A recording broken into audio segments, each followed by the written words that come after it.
I used to hear this when I was little, quite often. I'm sure you're all familiar with it. Uh, Nitty nitty, you're not this, not this.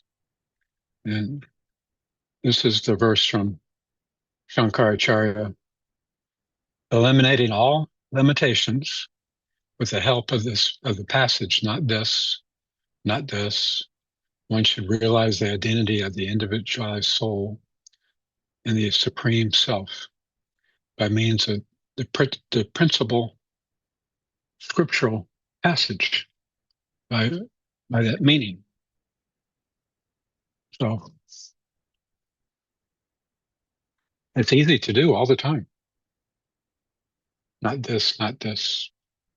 For everything that we're involved in, it can be it can be very pleasant things like a flower or a little puppy. There's a little black puppy here at the house right now, and it can be for unpleasant things like a bug bite or a quarrelsome neighbor or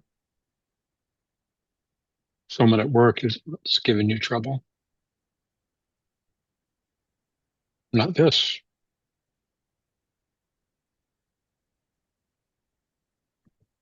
And by doing so, you're going to come up with nothing that you can find, nothing that you can identify with. If you're really conscientious in doing it, which I recommend that you practice it for a few hours just to become familiar with it. So all of this is not this this one reality that we call um, God, the supreme reality.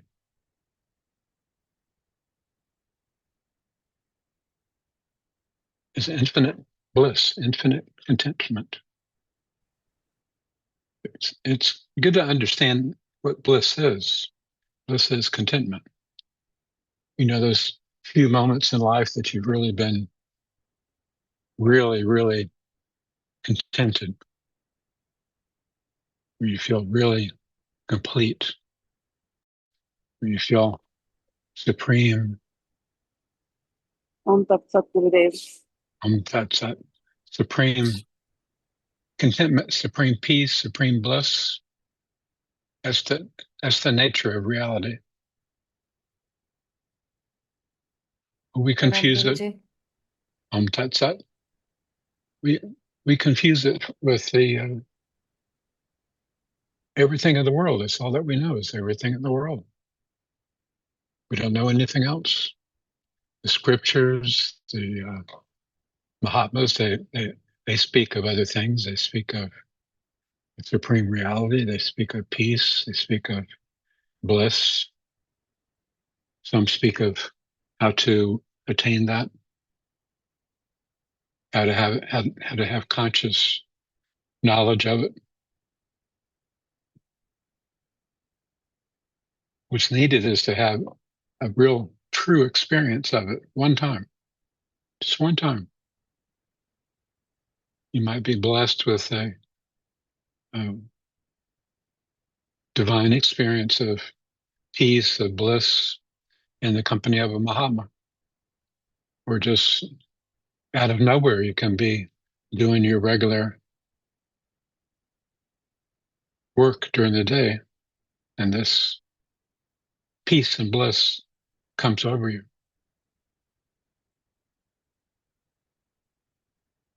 And what if you had that feeling all the time? Your mind would be balanced. You would be able to make right decisions. You would be able to know, should I do this or should I do that? What's in my best interest? What's in the best interest of others? We give you understanding of the scriptures. If you know that which the scriptures are talking about, then you would have understanding of the scriptures. They're talking about what I know, what I experience.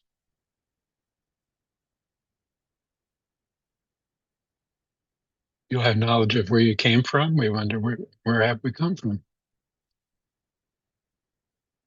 We'll have knowledge of where we came from. We'll have knowledge of where we're going.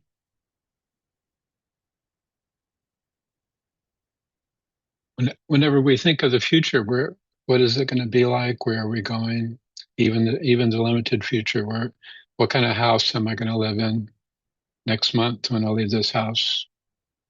Um, you have all kinds of guesses, and then you move in, and after living there for a few days, you understand the nature of the new house, and life goes on, and different changes of this type. But still, we don't have knowledge of of the self. We don't have knowledge of God.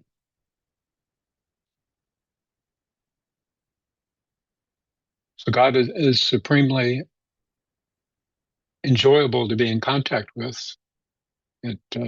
We speak of inspiration. God, the communion with God is way, way beyond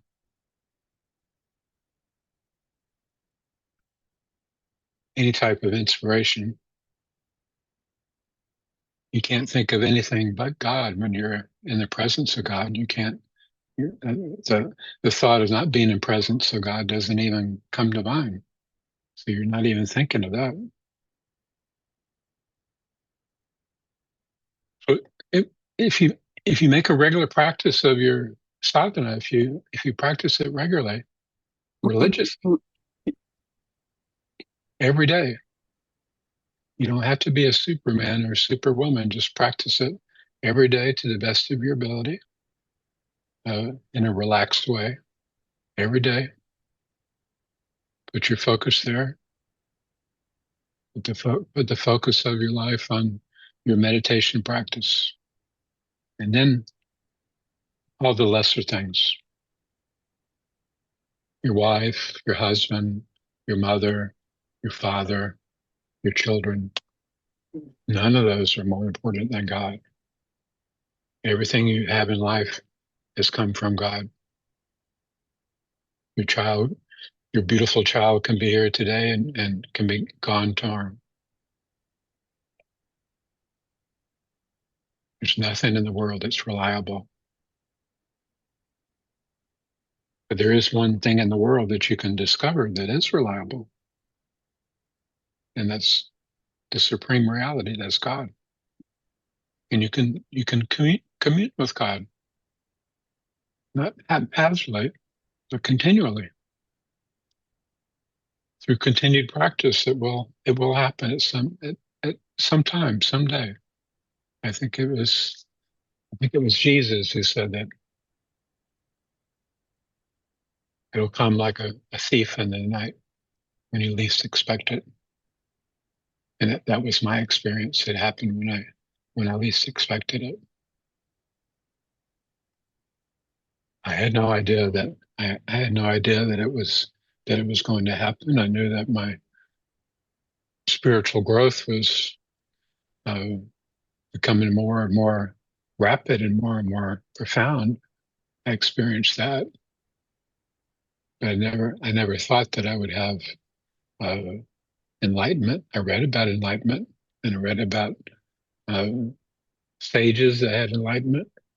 I, I knew my gurus had enlightenment, but for myself, I never thought of it for myself. First of all, I didn't know what it was.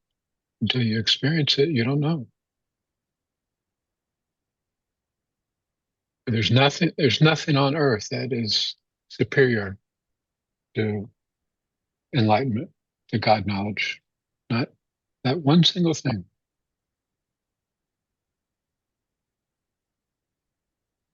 Think of something. Think of all the important things, all the superior things, all the good things in life that that you have now and which you'll have in the future. Think of think of anything. Think of your desires. Think of your ideal situation. What would your ideal situation be? I speak with a lot of people about what they want their life to be like, what their ideal situation in life would be like. Everybody has an idea of what they want life to be. Guruji, Yes. once you have had God realization, would you have any desires left? Because, like you say, after that, nothing is as beautiful as that. So, once you experience that, do you still have any life's desires? Yeah, sure. Yeah, you still have desires. Um, let's say you're going through the garden and you you find the one flower, the ultimate flower that's beyond description, beyond beauty. Well, there's also other flowers in the garden too for you to enjoy. So after enlightenment, there's there's still infinite variety of things to enjoy, but you really truly enjoy them more after enlightenment because you wonder at God's ingenuity and diversity. How can you create such beautiful things like I saw a photograph of a fish. There was so many different colors, and I saw a photograph of a bird that was so many different colors. Um, if I had enlightenment, would it mean that the bird, that beautiful bird, I have I have God who's so much beautiful, so much more beautiful. I don't care about the bird. No, you enjoy everything even more. Now, there's some things that you that you won't enjoy anymore that you had enjoyed previously. Anything that is uh, any activity is a waste of time. You'll uh, be inclined not to engage in anything that doesn't have any purpose. It's just a waste of time. But you'll enjoy working. You'll enjoy having dinner, different variety of foods and taste of foods. You'll enjoy the company of your children and of the ones that you love and the ones that love you. You'll have that, and you'll continue to have relationships and um, beautiful things that God has created that you enjoy. But imagine right now if all if all the good things in life remained on earth, but all the bad things in life all of a sudden left the earth, just like right now. What earth would be like? Well, it could be good, but it could also be a problem there because there's some people that are addicted to bad things, and they would be in a bad way, meaning they would suffer. They You try to give them innumerable different things that are good, but they wouldn't enjoy them. They want that particular thing. So for those who want goodness, after enlightenment, everything that you receive is good.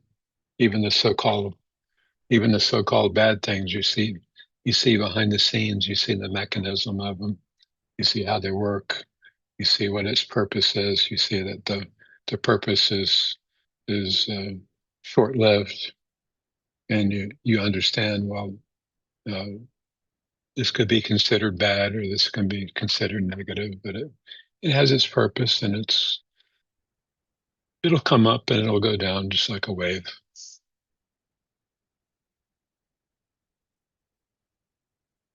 That's why I I used to wonder when would this come? When enlightenment come? And how does it come? And from the mountain that I'm meditating every day, it might be forever before it comes. If it ever comes, that's my attitude. I didn't know if it ever would come. You know. So it came. It came one morning when I least expected it, and it wasn't an accomplishment. It wasn't something that I set out to. I'm going to meditate perfectly this morning, and then I'll have perfection. It had nothing whatsoever to do with me. I, my consciousness just simply became elevated with Divine Mother's blessings. My consciousness elevated. So at any time, your consciousness can elevate. You'll see, you'll have a whole different perspective on everything. And it's nice and it's curious at the same time how it works. It's like something I've profoundly changed. Something, uh,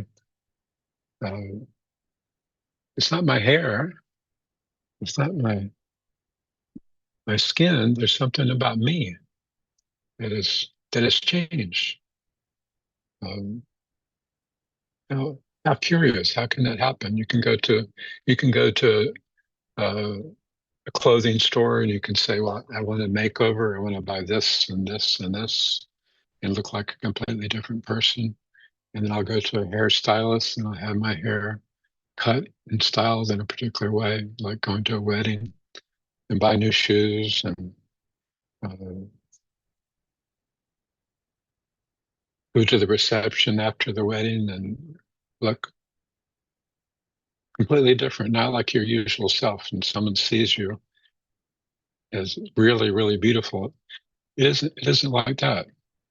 It comes from within you. My my vision, the way I see what I see everything differently. I see myself differently. I see others differently. I see life differently. And I understand the processes of life. And one thing that does change is you don't have the passion for uh, things that you formally would have to have. Like I really want that. I really have to have it. You don't you don't have that anymore because uh, uh,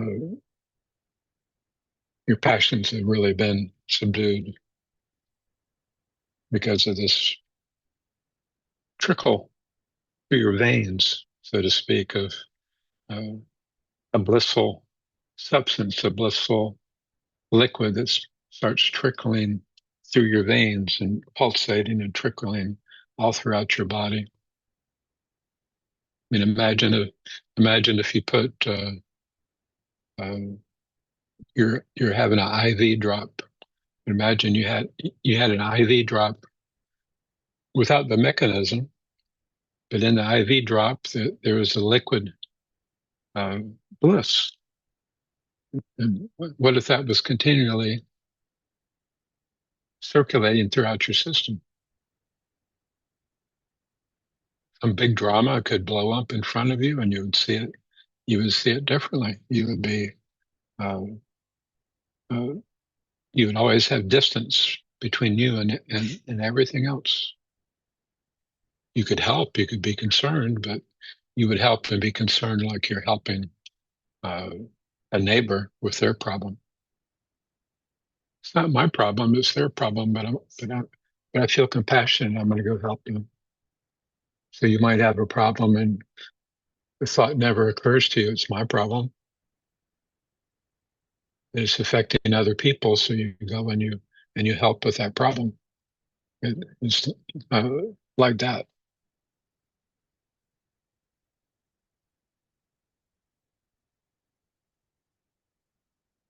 when you're children, the only worries you had were about very simple things, very very simple worries that wouldn't even bother us now. And uh, the child was right. Those things really weren't. There really wasn't anything worth worrying about when you're a child, was there? And then you start going to school, and you start thinking that there really are things to worry about. And the teachers tell you that there's a lot to worry about, and your parents tell you there's a lot to worry about. So you start learning to worry about things and try to well, if you don't get your education, you're going to be like these people. You're going to be have a terrible life like these people here. If you get your education, you're going to have a much better life like these people here. So put all of your efforts into your education. Well, what about in life? What about spiritual life? Uh, the only spiritual life that's offered to children is religion. Maybe some rituals done at home, some religious rituals done at home, and religious rituals that are done at the temple. But a spiritual life, meaning yourself, you, my child. What if you taught your child that? And this is your life. Your life is a spiritual uh, religion, and it's worthy of worship. Your life is worthy of worship. Find out find out its worthiness. Find out its value through introspection, following a step by step procedure of Kriya Yoga. So I'll go through again the step by step procedure of Kriya Yoga because it's very simple. And even though it's very simple, very, very few um, practice it with religion. Uh, those that do practice it religiously start to have uh, contact with God, and they can start to have contact with God quite quite quickly. So Kriya Yoga is practiced like this. You don't uh, you don't eat too much. You don't eat too little. Two meals a day is plenty. Uh, we might have families that love to eat and love to have a big breakfast, a big lunch, a big dinner, and the family all gathers around and eat. And rich foods, Indian foods are especially rich in fat. There's a lot of fat in the diet. Um, uh, Imagine when I changed the way that I was eating. I was already eating very well because I was athletic, and I saw that the food that I eat and athletics was real important. So I was already eating a real pure diet. Um, but then I decided I'm going to be a vegetarian. Now, this is in the 1950s in uh, Oklahoma, near Broken Arrow, Oklahoma, where it's mostly populated by Indians, American Indians. Um, well, that was extremely difficult for the family to understand. Nobody is a vegetarian, and to be a vegetarian is going to be difficult because nothing's going to be prepared for you. You're going to have to prepare your own food. Uh, there might be a few things, maybe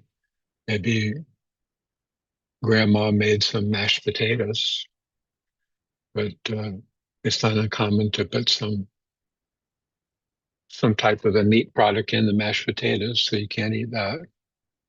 So there's a salad, and even salad sometimes has they put little crunchy meat products in the salads.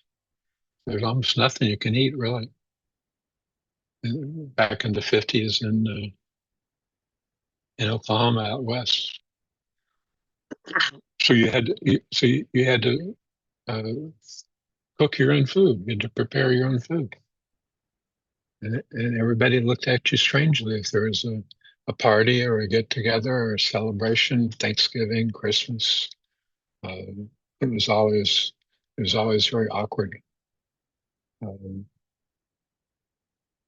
but that's what I was dedicated to, so that's what I did. So they thought I was weird. So what? This is my choice. This is my religion. So eat a simple diet. Um, I found that I could just eat rice and dal, rice and ketri, um, with an occasional fruit, with occasional some nuts. Um, Occasionally have an apple or an orange or uh, papaya. Sometimes a banana, just one. It usually would be breakfast. Uh, so the point is to have your stomach always half full, half empty. Always have plenty of room in your stomach. Now this is important for meditation practice. Is to always be slightly on the verge of being hungry. And then you want to set aside a perfect spot in your room or someplace that is secluded, away from other people, and fix your asana seat, uh, a seat that's just for meditation. You won't be meditating on your bed. You won't be meditating on a chair. You need to make a place on the floor. So find a nice place on the floor. I've always put it in front of uh, the altar in my bedroom, and get a wool blanket. They're nice and heavy, and fold it up so that it's steady. So you can, when you sit on it, your your bum goes up a little bit higher than your legs. That way you can cross your legs comfortably. Um, as I stated earlier, it, it's really good to practice Khetri Mudra all the time so that your tongue becomes very flexible, and do that throughout your life. You can start today. So whatever stage of Khetri Mudra that you can achieve for this morning's meditation, just put your tongue there if there's no stress. If there's stress, then bring your tongue back just a little bit to where there's no stress at all, and just plant your tongue there.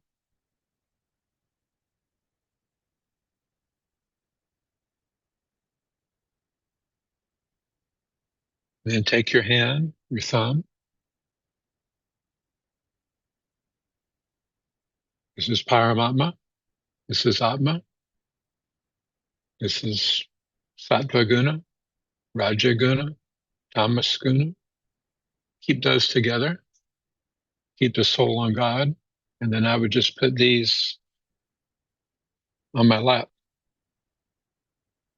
I don't have it like that. I just have it like this.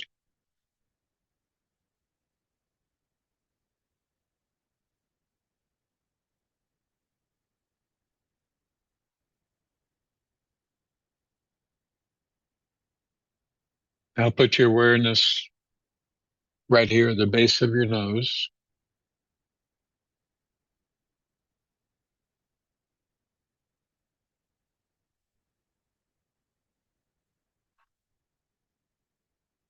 And when you breathe in, mentally say Hong. Do it slowly with the length of your in-breath. Hong.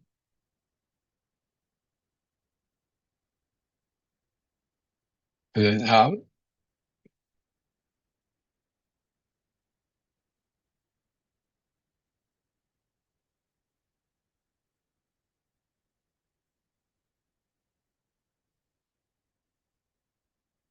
It sounds like hum, breathing in, and saw, breathing out.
So as you breathe in, your breath is kinetic. When you breathe in and you breathe out, you achieve a steady rhythm. As that rhythm becomes steady, your mind becomes steady. Whenever there's a thought, take the thought and place it back with your mantra. You have another thought, take it, place it with the mantra, meaning resume your mantra. If you know the thoughts are weak and they're just going to dissipate, then just never mind the thoughts. Stay with the mantra.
Eventually, as you continue, your mind is going to obey you.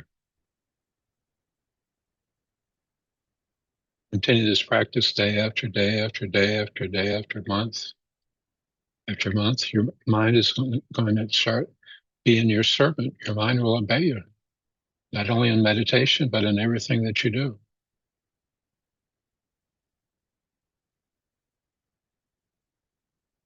It's a wonderful power that the mind has that you can use for good purposes.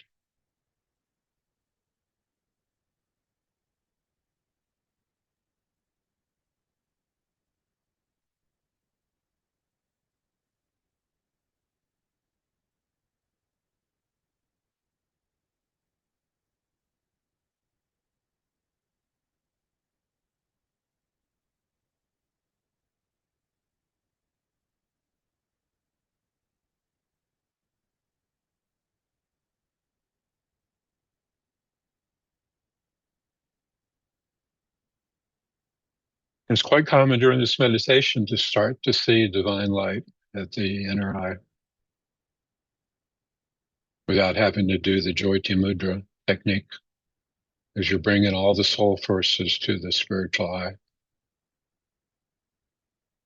And I see beautiful, lovely lavender flowers that are in a kaleidoscope, moving and twirling and evolving in and out. Babaji is in the center in a beautiful violet, pink, white, blue.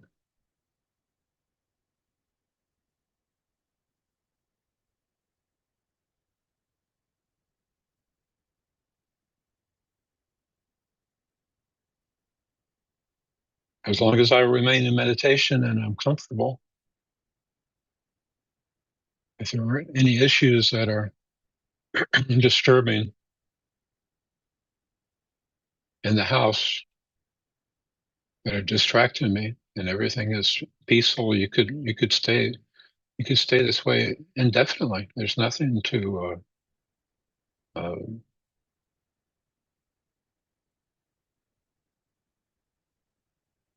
to go for pleasure or to go for a change of scenery. You have incredible, wonderful change of scenery inside of you. It's amazing all the places you can go and all the places you can see that you never heard of before. Divine, beautiful, pure places, all happening within you.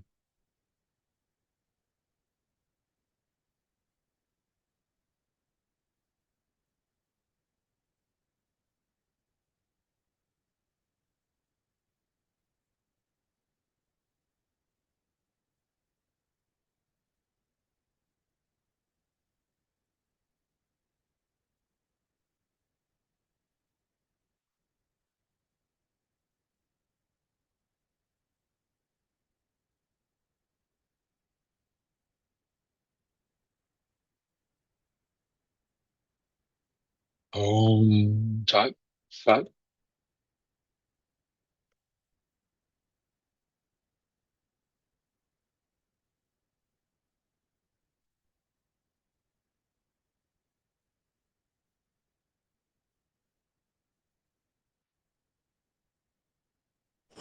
Pranam Gurudev.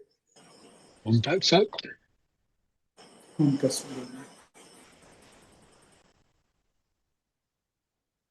Gurudev, I have a question. Okay. My question is, sorry, I'm at work.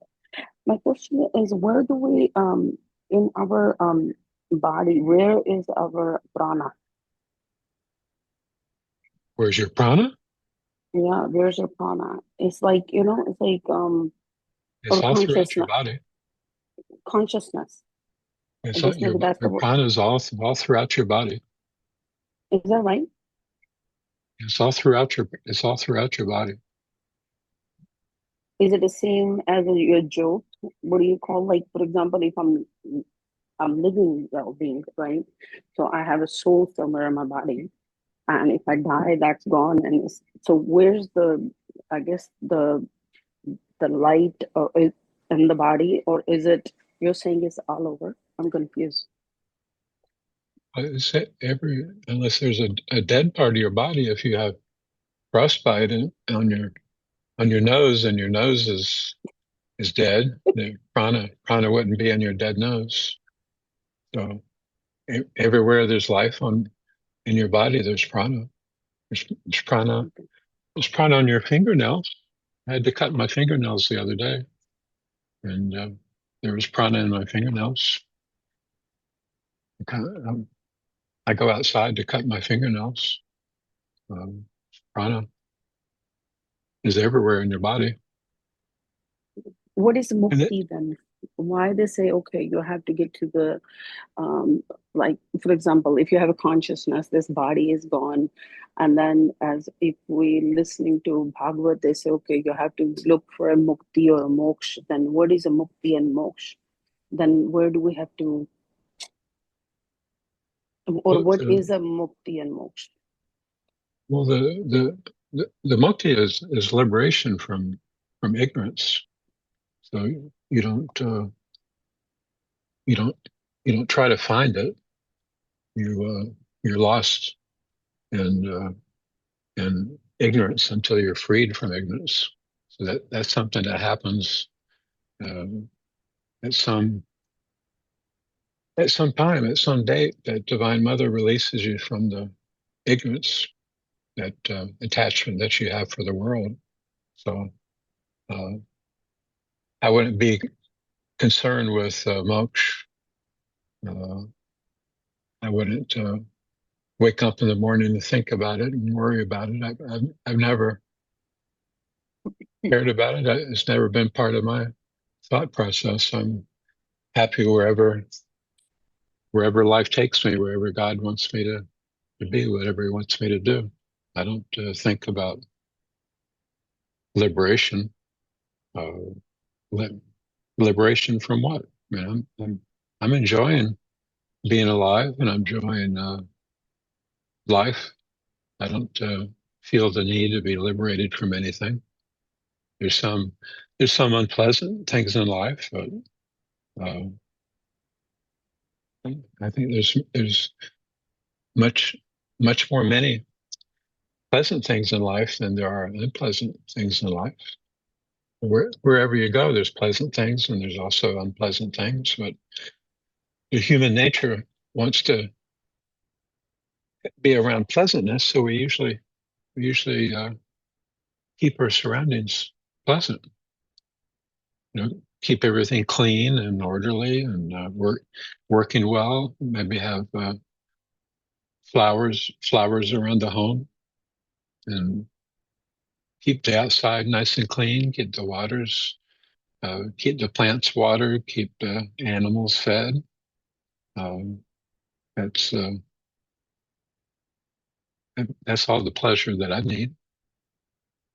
And then I can have, when I close my eyes to meditate for a formal meditation, I can visit divine realms, places I never been to before, and these are actual places. Just like this is an actual place. What I was describing in meditation, that was a real place. Um, I was being guided. I was being taken through these different places that exist, and in the inner realms, and I wasn't alone. I had guides. I had spiritual guides with me to take me and show me around. And then I easily transitioned from that into this this waking state. And this waking state and that divine state feel the same to me.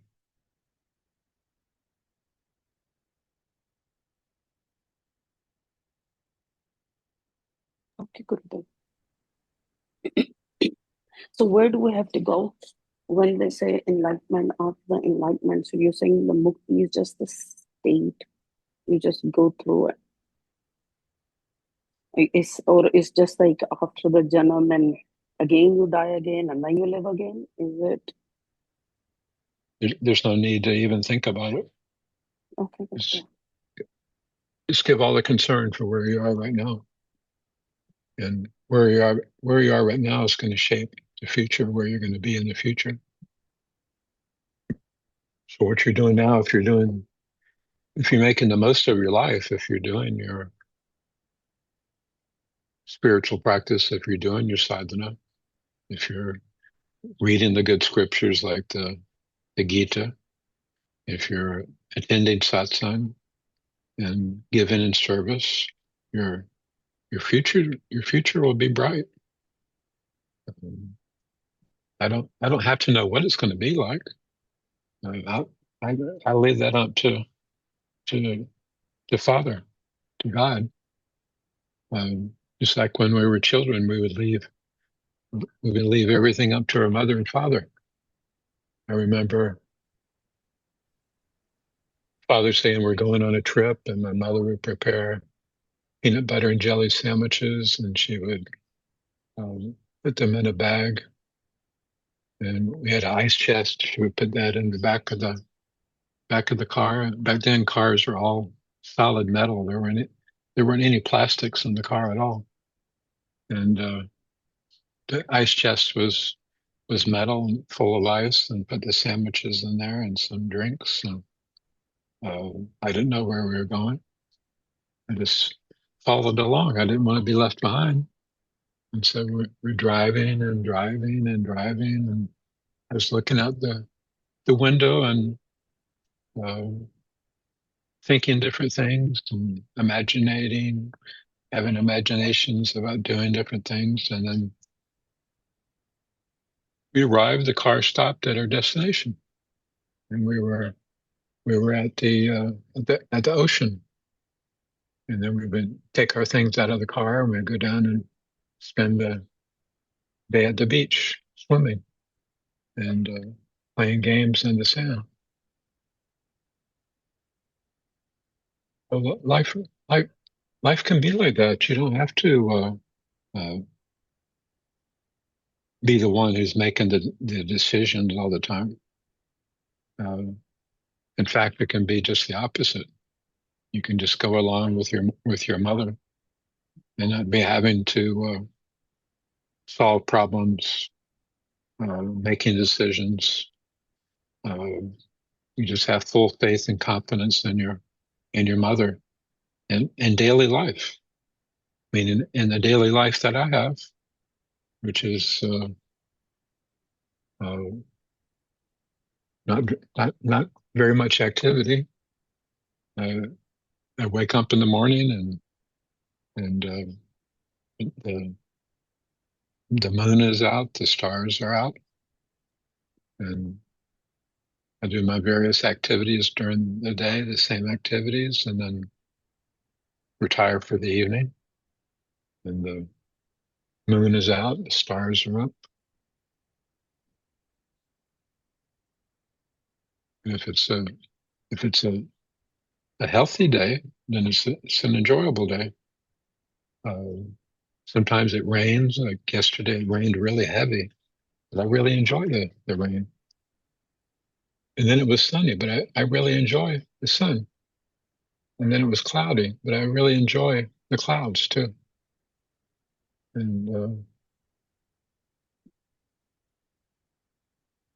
just this morning now, I have a little puppy, a little black puppy to play with and take care of. I had no idea I was going to have a little puppy yesterday. So there's plenty of enjoyable things in life that come to you without you having to look for them. The other thing also, Gurudev, I changed my time. I used to meditate in the morning, like around 8 and 10. Now I changed it to, in the early morning. So, and then I tried to do much more longer time than I was giving time before. For next 30 days, I just need your blessings to make sure when I'm sitting and then I can get to the dhyan, because it's kind of like I pray at night. I say, okay, Gurudev, make sure you wake me up. And then I'm up. And today is a third day, and after 1 hour, I fall asleep. I feel like an idiot. I'm like, oh my God, that's not cool. So, however, I was able to do the changing the time, the 3:30 to, whatever the time I do the longest. But then I felt like I messed it up today. And then when I was doing my afternoon dhyan, like, for example, I used to do between 8 and 10, I was able to go in instant into the, thoughtless. But now the timing is changed, doesn't matter, because the last satsang you had given, you were saying the timing is very important. Make sure you do it at the same time. And we're like really focusing on that. And then today, again, I when I sit there, I didn't do any of the kriyas. I just sit quietly, and then before I realized, oh, it's just 7:30. What was I doing the whole time? And then I was like, oh, I didn't do any of these kriyas Gurudev talked about. So so how would you go about it from where I am? Well, you've made a change. You're waking up a little bit earlier. You're meditating longer. As you get older, eventually you'll have fewer and fewer responsibilities.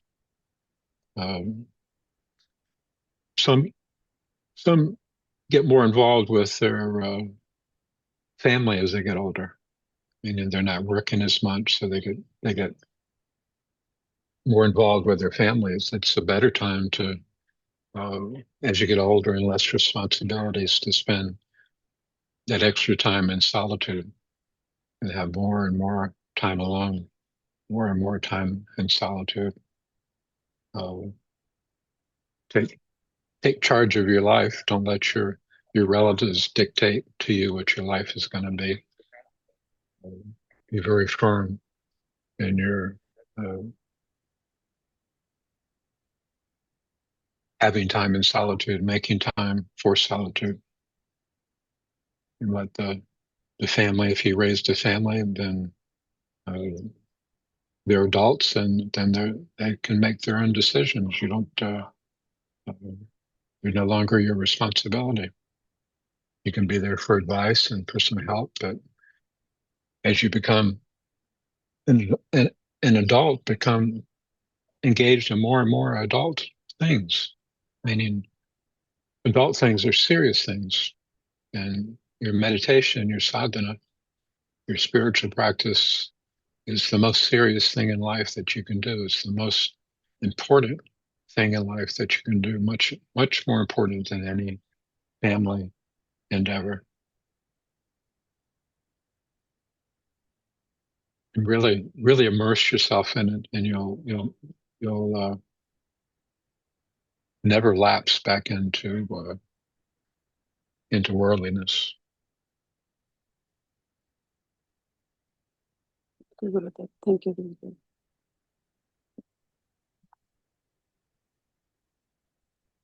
Going back to changing the time is okay. The way it's rotating.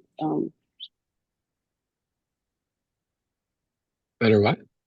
I said, that is it okay? The times has changed. The time frame I have changed. That is okay. It's not the same time now. Is the time is a lot different than the time it was previously. Yeah, but whatever you have to do to change the time, whatever your circumstances are, just stick with it and have that become your set time. I would meditate from 2:30 to 6 every day, and then when I started having physical issues where I couldn't sleep, so I was going without sleep. I wasn't waking up until 5 o'clock. I couldn't wake up at 2:30 anymore. That wasn't the right thing for me to do. It didn't allow me any time to rest. So I adjusted my routine, and so we make adjustments when we have to. Or if you start a new job in a new location with a new time, you adjust your time so that you wake up earlier to do your work, or you wake up later and have more time for yourself before you go to work. You make those adjustments. But you have to take your sadhana as a very important activity of the day. Meaning, this is my most of all the things I do throughout the day, of all the things that you do throughout the day, and most of you do lots and lots of different things. Your sadhana is the number one most important thing. And if you put that first, if you always put that first, all these other things, you'll discover that all these other things become easier, and there'll be unexplained surprises and good fortune for you. And I'm not saying that things will be resolved, but you'll have a different perspective on them that'll uplift you to where you'll always feel good regardless of what happens. And eventually the bad, which is propelled by the bad, runs out of steam. Eventually it gets slower and slower, and it disappears, and it's never part of your life again. And then all the lessons that you learn from it make you a better soul as you go along in life and in other situations. Probably the biggest thing that we find, biggest lesson we learn in life is just how much happier we are when we're less engaged with the world and more engaged with God through nature, the plants, the flowers, the sun, the moon, the rain, the animals, um, and then just our own lives, taking care of ourselves, uh, having fun, being healthy. If we need to gain a little weight, it's it's fun to choose the good foods to gain a little more weight. We need to lose a little weight. It's fun toning up the muscles and losing a little weight to get to a good yogic, uh, limber body weight. And just always in the back of our mind, always be remembering God's presence and that God has created all of this for us. And what man has created is not so great. Th- think of all the things that man has created, and they're creating and creating and creating. They're manufacturing all sorts of things. Uh, Everybody's vying to create the next new wonderful thing. Um, all of it pales in comparison to uh, peace. That's the one thing they can't manufacture it, and they can't sell it. Can't be manufactured. You can't you won't find it in a it comes from a plant in a can where you can drink it.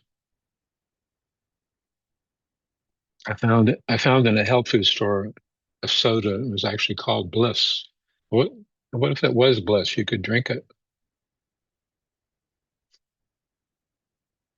Well, if your consciousness is in bliss, everything that you do, you're engaged in uh, giving bliss, taking bliss, maneuvering in bliss, walking in bliss, talking in bliss, swimming in bliss.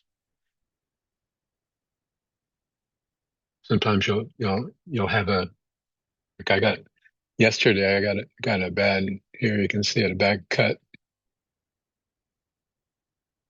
You're right there. I'm sorry. Put some newsprint on it, Gurudev. What? Put some newsprint on it. Newsprint? Well, Like you buy it at a CVS or Redmond or Walgreens. the point is, it was a bad cut. It started bleeding, and I don't care what of it. Um, and just let it bleed. Put my hand on it, held it there for a few minutes, let it stop, and the other things that I was enjoying, that I was doing, I kept on, kept on doing them. So sometimes um things happen to the body that prick us or dent us or cut us or um, pound us.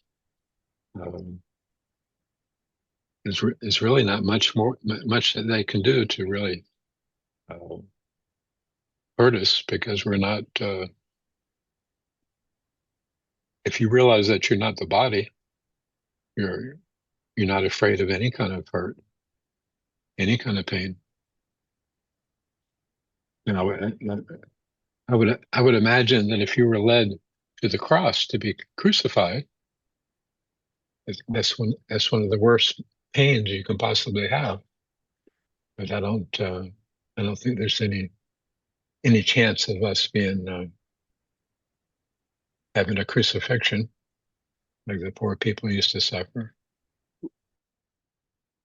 We have all kinds of good medical treatments now that we didn't have back in those ages.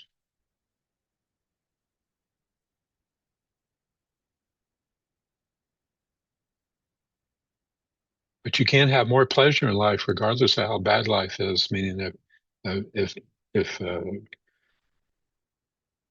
your life is very troublesome, there's still no end to how much pleasure you can have in life.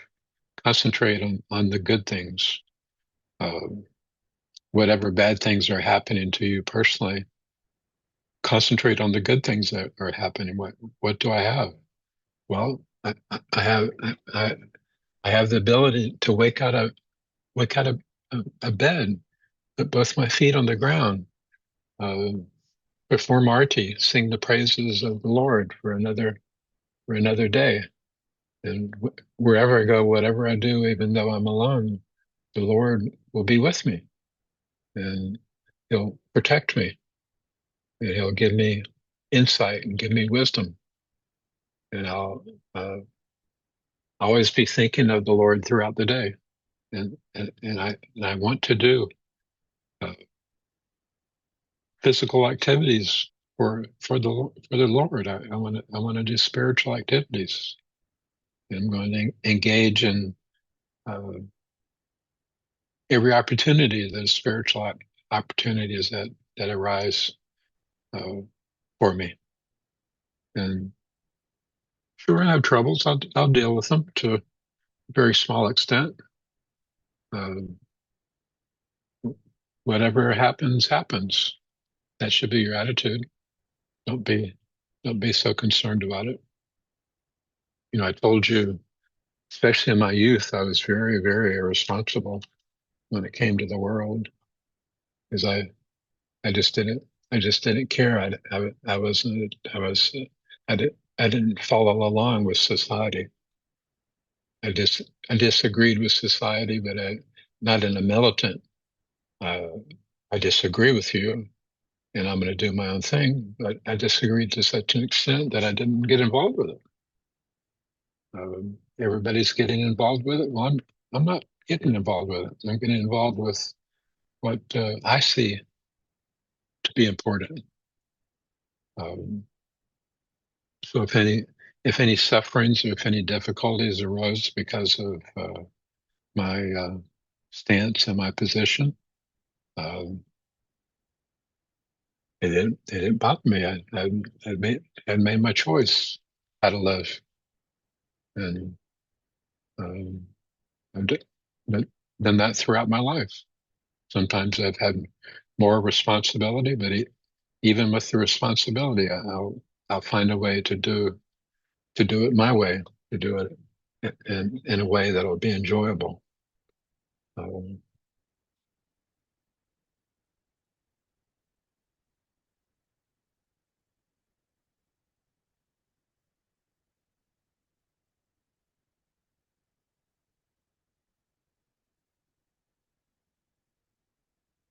but I feel been feeling this way for a couple of days. I feel really good and positive about everybody in the Darsana group, the ones that are coming to satsang. Um, that really good things are going to happen for each and every one of you. I see a beautiful future for all of you. I feel it for myself as well. I feel that all of us as a group, all of us that are coming to satsang regularly are the ones that are of this group, have a really wonderful future ahead for us. I've been I had this feeling a few days ago, and it keeps getting stronger and stronger every day. I feel happier and happier about it.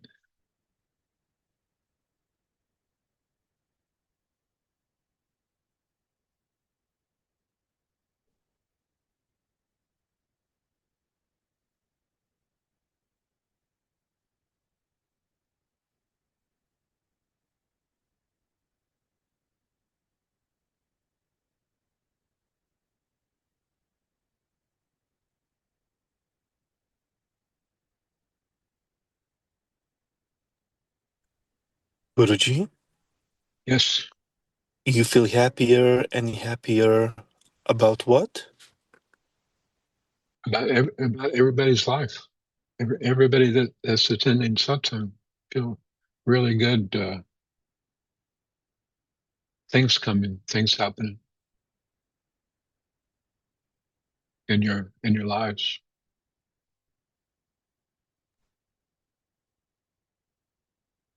Thank you for sharing.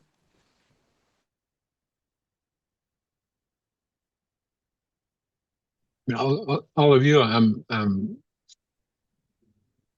with every week. I'm exposed to you. I mean, I interact with you, so I, you're a much larger part of my life. Those who I think about, and those who I interact with. And it's a period of really good fortune. Thank you, million Gurudev.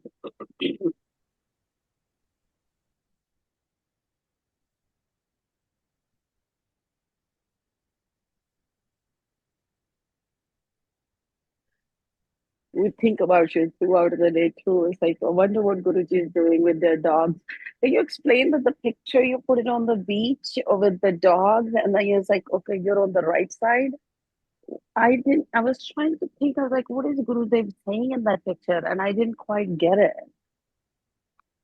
Did I send a picture of the dog at the beach? A zip at the Yes, beach? I don't yes, remember. sir. Yes, yes, yes. I think that was your birthday picture.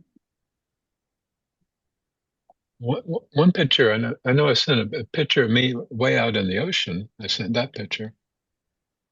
The picture I think I'm talking about, like you see the saint, and then you see the whole bunch of wines, and then you see the ocean, and then you see the sky, and then in the sky you see a whole bunch of like blue sky, but in the white dots, and it's like, okay, I see. I think the translation version you put it there, it's like, okay, um, the dogs and the Guru Devi is all the on the right, and I'm like, oh, that's a good way of visualizing it.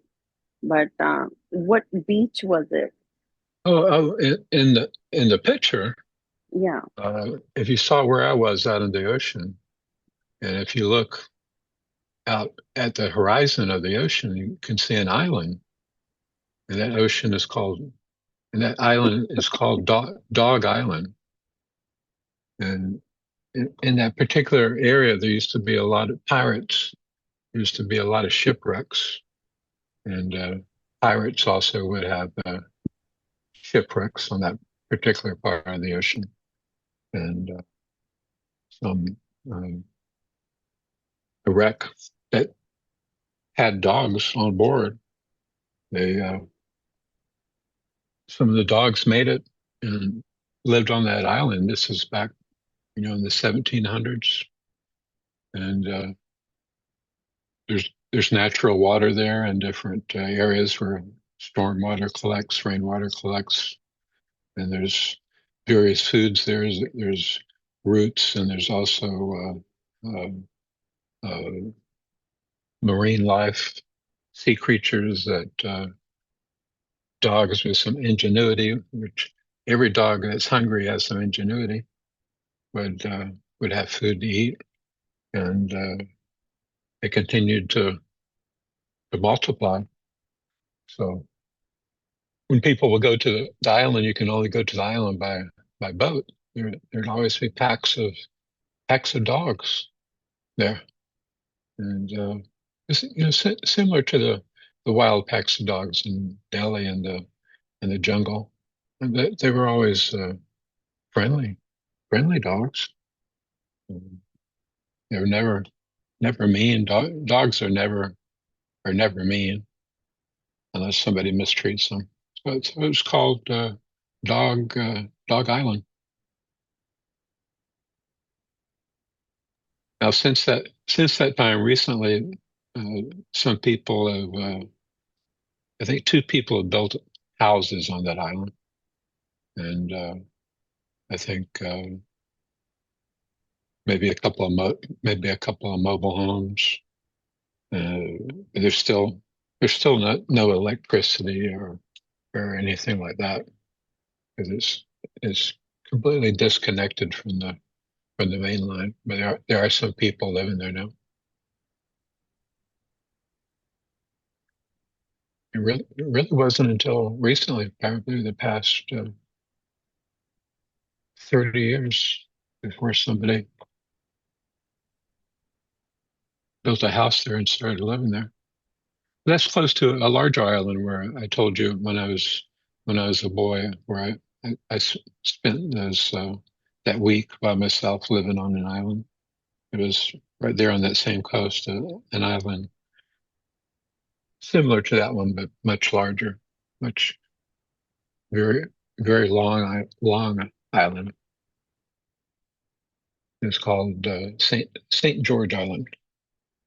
Now there's a lot of people live there. When I was there, in the whole week I was there, I never saw one person. But now there's lots of persons there.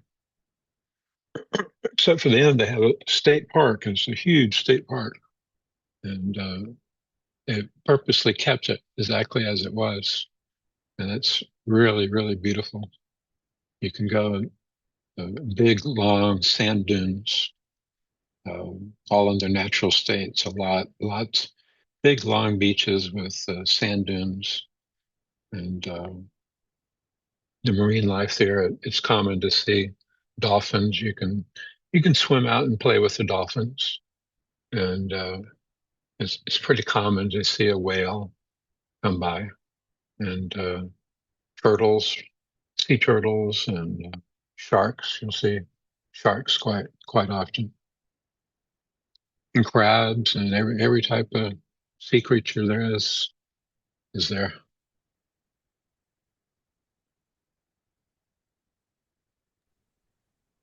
It's a real beautiful ocean. But I'm going on Monday. I'm going to drive by myself to the ocean. I'm going to get in the Suburban early in the morning and drive to the St. George Island where the big park is, and swim there for most of the day, and then drive back. It'll be good for me. It'll strengthen me up for my trip to India.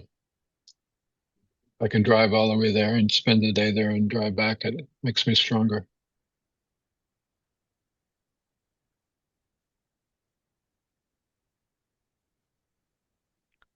Swamiji, Yes. is it difficult to swim in the ocean? There's a lot of resistance. It's not like a pool. I've always wondered, sucks you in. I Yeah, it's tried. not. Mhm. Yeah, it's not like a pool.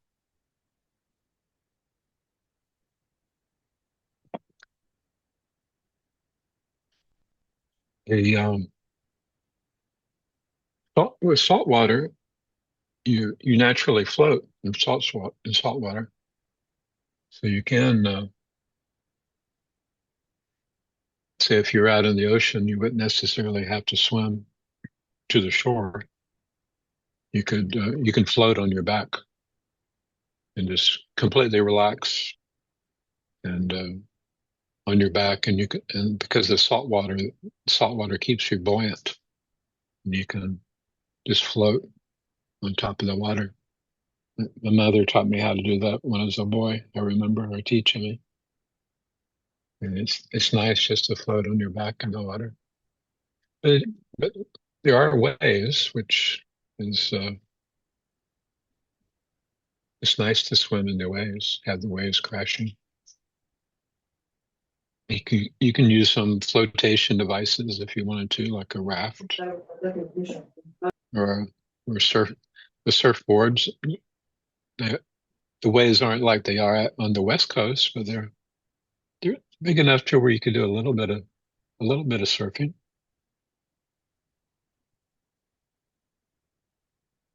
And the salt water also cleanses one's astral body. Read somewhere. Is that true? That's what with the astrobot? It cleanses one's or Oh, like cleanses? your astral body, or I never heard that, but it must be true because there's nothing more healing than swimming in the ocean. Not not a lake or the river, but swimming in the ocean. The salt ocean really purifies your body. Um, that's something that you notice. When I had really bad poison ivy, I was allergic to it, so it would spread all over my whole body. So my whole body was covered with these uh, blisters, itchy blisters. So much so even my eyes would swell shut from these blisters, and the blisters would leak white fluid, and it itched. It was terrible. So I go to the ocean and swim in the ocean, and dive under the ocean and swim in the ocean. And the next day, it was all poison ivy was all dried up. It was all gone. Um, that's how that's how healing it is for uh, any type of ailments. And then the sun also, the sun, I could feel the energy from the sun healing you. Also, the salt and the sun has real good healing properties.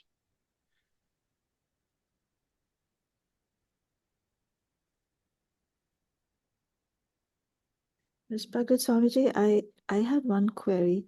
What Mhm. is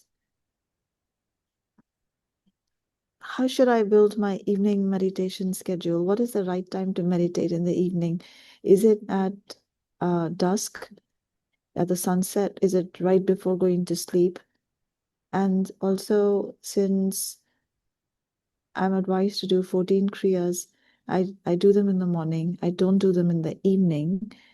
So, what should I follow in that? Like, should it be everything minus kriya that I should do? And because I'm sort of for last 1 year just dilly-dallying with my evening schedule, I think that I'm not able to fix a time for it. Like in the morning, I have a fairly regular routine, even though it may be short or long, but in the evening, I'm not able to set one.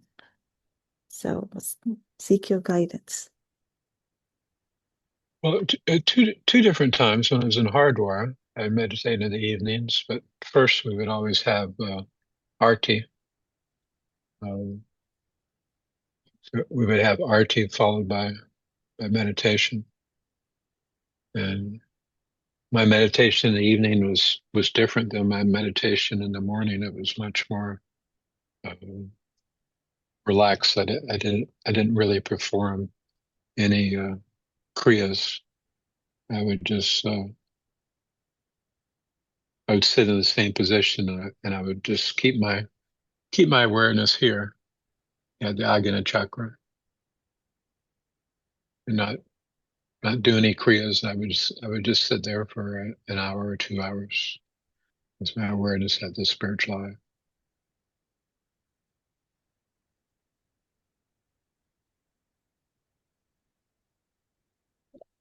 Aartis usually they have a time for aarti. It's usually at the dusk, the sunset.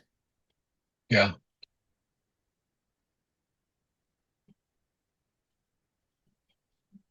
yeah. They're in Rishikesh when we stay in Rishikesh. In Hardware also, they would have a real beautiful arti right there in the Ganges. If you're by yourself in your home, just perform arti before the gurus on your home altar. It's a very, very good practice to do. And then do your meditation and just keep it simple. Just think of it as a prim meditation, just love meditation.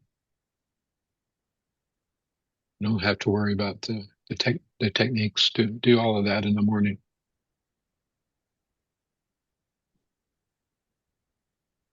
And just in the evening, just feel God's love enveloping you, surrounding you, living in you and through you, and expressing to others.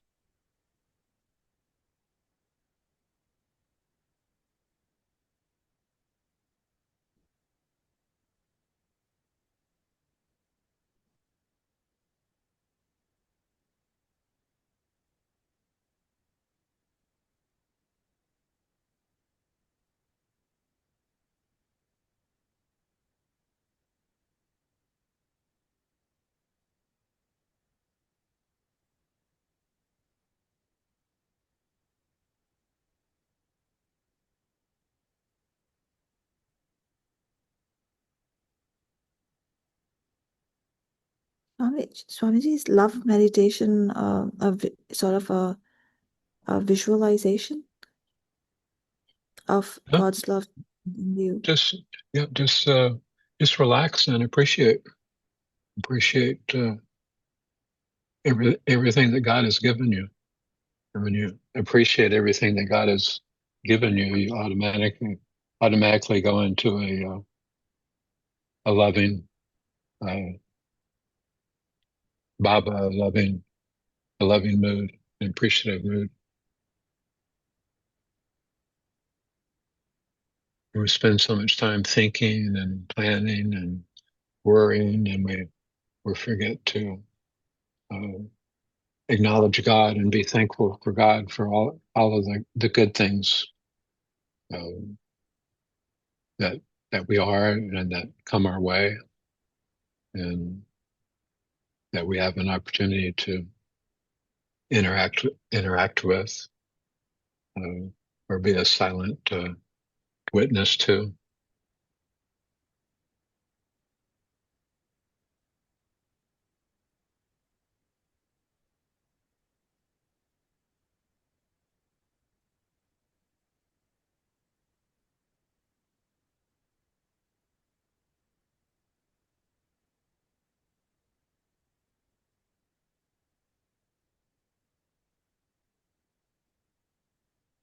Really, thanks.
It's a good idea to keep some Ganga water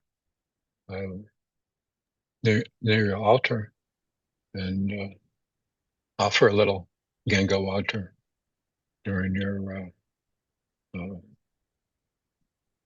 puja before meditation, and then offer a little Ganga water to yourself and rub the Ganga water on your, cleanse your face with the Ganga water before meditation. That's very good.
Just saw we were in a beautiful golden temple, and there's a door right in front of me.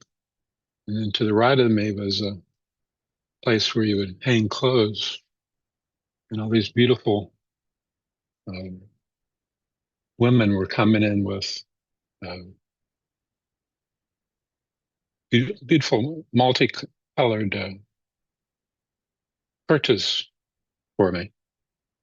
And all the women were dressed really beautiful and were very beautiful. And they were stepping down and offering them to me and then putting them in the closet. One woman in particular was very tall, very dark skinned, very, very tall.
Om Tat Sat. I'll see everybody next week. Okay, Friday, Om Tat Friday, Sat, Gurudev. Friday, Saturday, and Sunday. Okay. Thank you, Gurudev. Thank you, Gurudev. Okay. Guruji, what about Pranam, tomorrow? Guruji. Tomorrow is Sunday. Guruji, tomorrow is What about Sunday. what? Thank you, Guruji. Oh, tomorrow is Sunday? Yes, Yes, Guruji. Oh. Oh, I thought today was Sunday. Yeah, I'll see you tomorrow. See you tomorrow, Gurudev. Take care. Thank Stay you. well. Gurudev. That's great. Just got an extra day. Yes, indeed. Very good. I'll see Thank, everybody tomorrow. thank you, Gurudev. Pranam, Guruji. Pranam, Guruji. Om Tat Sat. Thanks, Million. Thank you, Om Gurudev. Tat Sat.